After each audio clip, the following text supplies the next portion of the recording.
Vous savez ce moment précis où vous comprenez que quelque chose ne va pas, mais où vous restez quand même?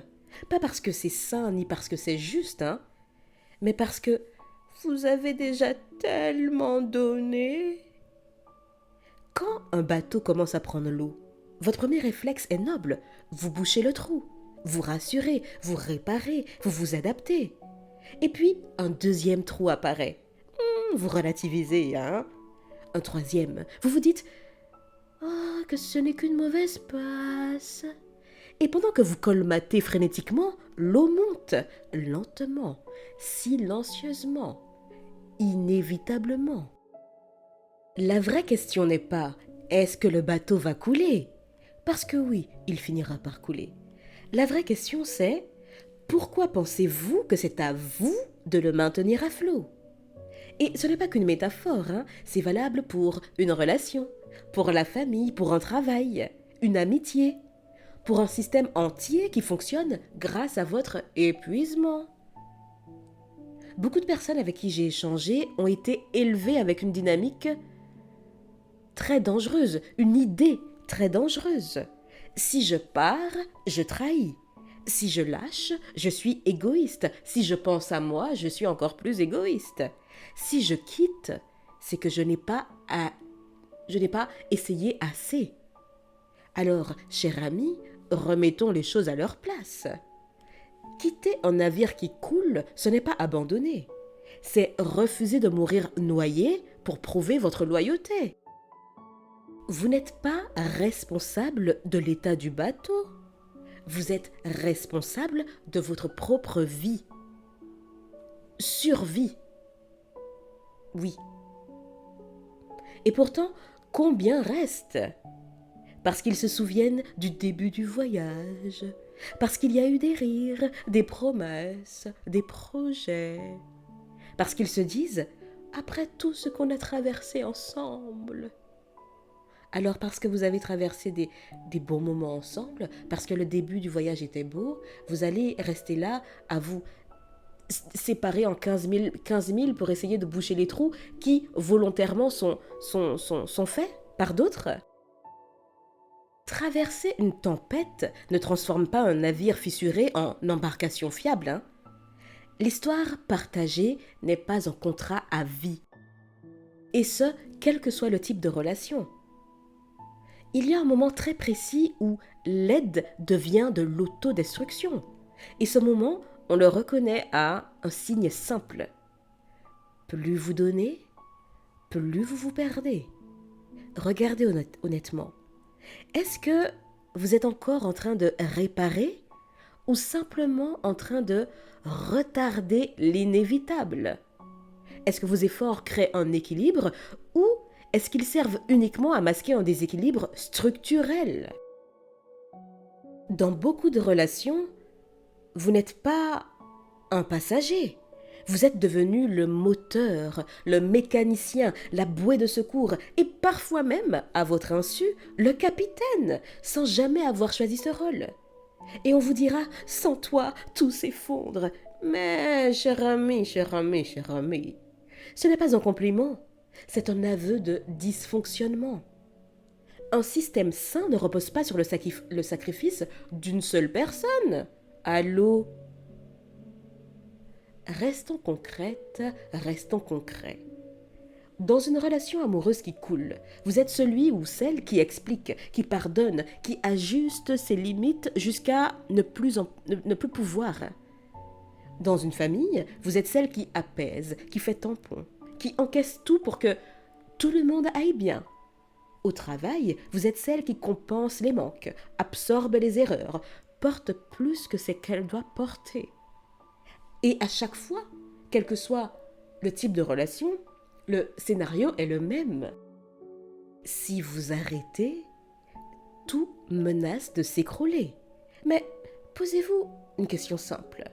Si votre présence est la seule qui empêche l'effondrement, est-ce vraiment quelque chose à sauver? Quitter le navire ne veut pas dire partir sans douleur. La culpabilité est réelle, la peur aussi, la solitude parfois. Mais rester coûte souvent beaucoup plus cher. Votre énergie, votre santé physique et mentale, n'oublions pas la santé mentale, cher ami, votre clarté mentale, votre joie et souvent, à force, votre identité. Et puis, on parle rarement de cette fatigue-là, celle de faire semblant que ça tient encore. Vous savez que le bateau coule quand vous êtes constamment en vigilance. Vous anticipez les crises. Vous marchez sur des œufs. Vous minimisez ce que vous ressentez. Vous vous dites, ça pourrait être pire, hein? Oh. Juste pour supporter le présent. Et ça, cher ami, ce n'est pas de la résilience, hein? C'est de la survie prolongée. Et non, vous n'êtes pas faible parce que vous envisagez de partir. Vous êtes lucide. Et puis, il y a cette croyance très répandue selon laquelle partir, c'est échouer. Non. Parfois, partir, c'est réussir à temps. Réussir à se choisir avant de se perdre. Réussir à dire stop avant que le corps, lui, ne s'en charge. Cher ami, n'attendez pas que votre corps s'en charge. Autrement, c'est burn-out. Et je ne le souhaite à personne. Réussir à reconnaître qu'on ne peut pas sauver ce qui ne veut pas être réparé. Vous voyez, c'est comme plutôt, je disais que vous étiez là à essayer de boucher des trous, que quelqu'un continuait volontairement à faire. On ne peut pas sauver quelqu'un qui ne veut pas l'être. Parce qu'il y a un détail important. Vous pouvez boucher tous les trous que vous voulez. Mais si cette personne continue de percer la coque comme ça, vous allez vous perdre. Et de toute façon, le bateau va couler. Donc, préservez-vous. Protégez-vous. Et là, ce n'est plus de la loyauté, hein, à ce stade. On peut parler d'acharnement. Quitter le navire, c'est accepter une vérité inconfortable. Tout ne dépend pas de vous. Et c'est précisément ce qui rend cette décision si difficile. Notamment pour les personnes fortes et empathiques. Clin d'œil, clin d'œil. Pour les personnes responsables. Clin d'œil, clin d'œil. Celles qui ont appris très tôt à porter plus que leur part. Celles qui confondent amour et endurance, amour et sacrifice. Alors, voici quelques repères simples, très pratiques, pour savoir quand il est temps de descendre du bateau. Vous êtes prête? J'y vais. Quand votre corps dit non avant votre tête.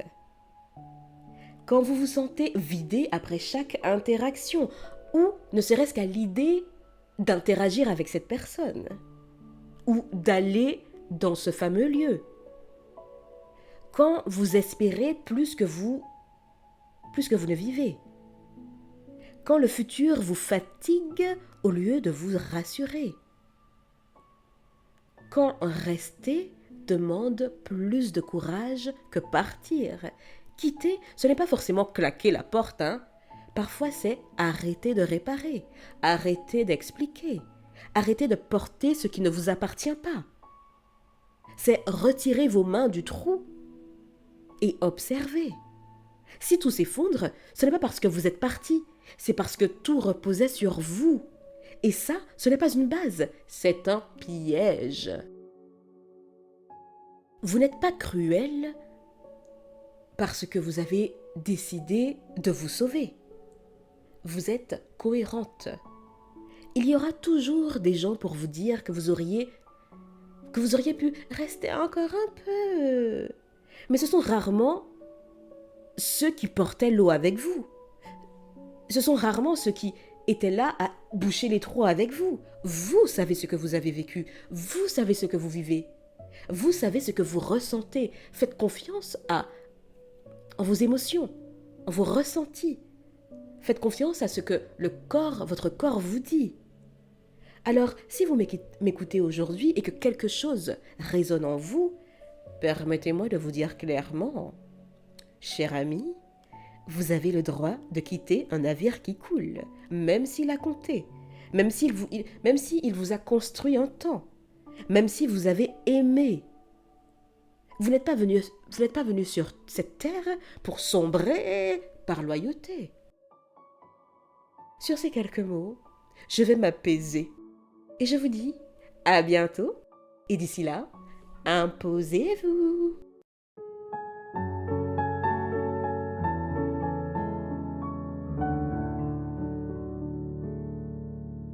Ah oui.